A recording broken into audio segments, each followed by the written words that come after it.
So we had loads of replies from our bumper video letting us know just which one you guys wanted, and pretty much unanimously, with a few exceptions, you've gone for the military bumper, which I'm really chuffed about because it's definitely what I think should go on this vehicle.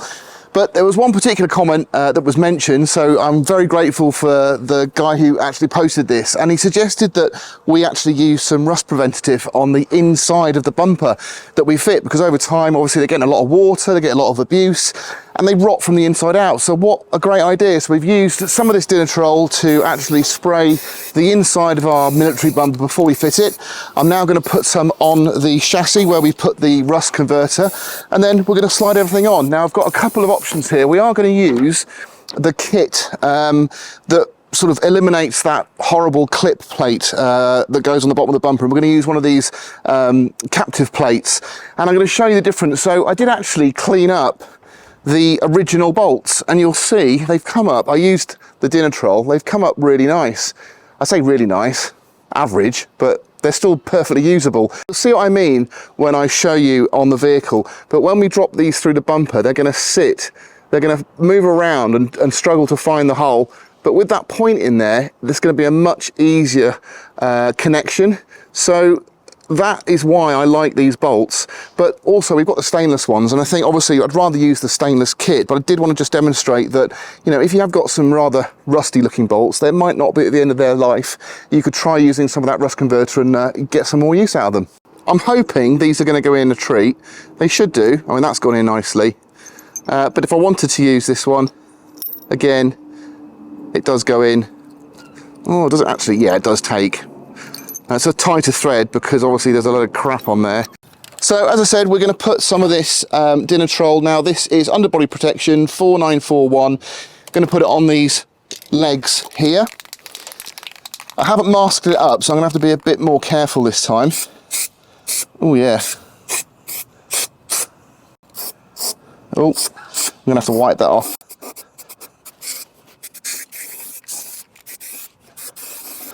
There. That looks pretty well protected. It's already drying off, which is good. I think that's actually come up really well. So that's better than I expected. So it's gone sort of like a matte black finish. Now it's dry. It's a bit tacky still, but that doesn't mean we can't put the bumper on. But yeah, massive improvement.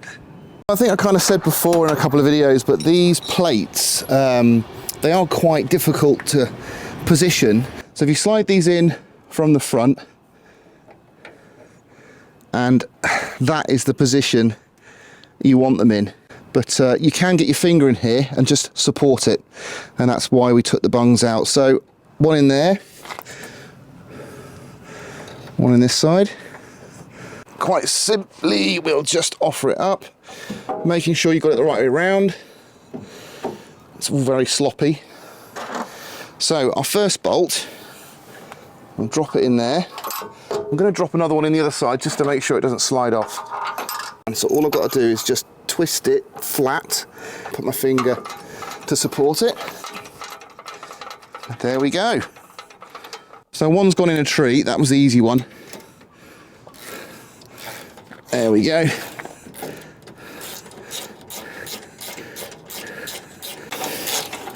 Now I don't want to do it super tight because I need to be able to move it for the other side. Now that's worked really well. So I've got the first one in, and what I've done is I've then pulled the plate up tight so it's higher up, which has allowed me to get that one started more easily. And that's worked really well. You don't want your bumper to sag, so make sure you've got it lifted up, and then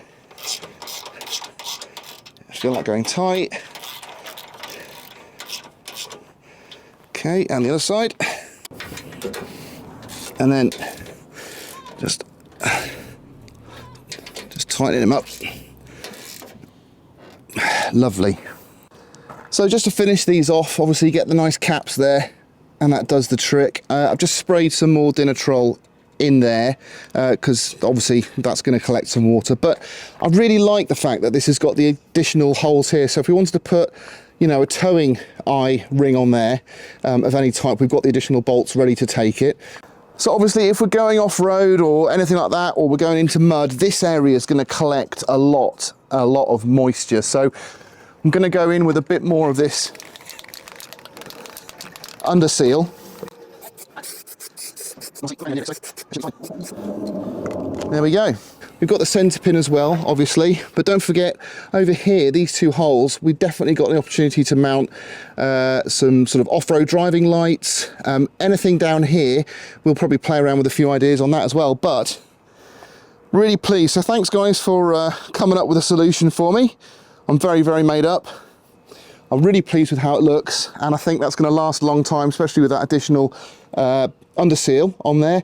We'll get a couple of new rubber caps for the legs just to tidy the whole thing up, and then we'll be ready pretty soon to tackle a few more jobs. Well guys, that's just about the job done now. You'll see I've just put the rubber bungs in. They do take a little bit of greasing up, and just start them, get them into the aperture first, the hole, just before you start banging them in with a hammer. One went in easier than the other, but it's not too hard a job.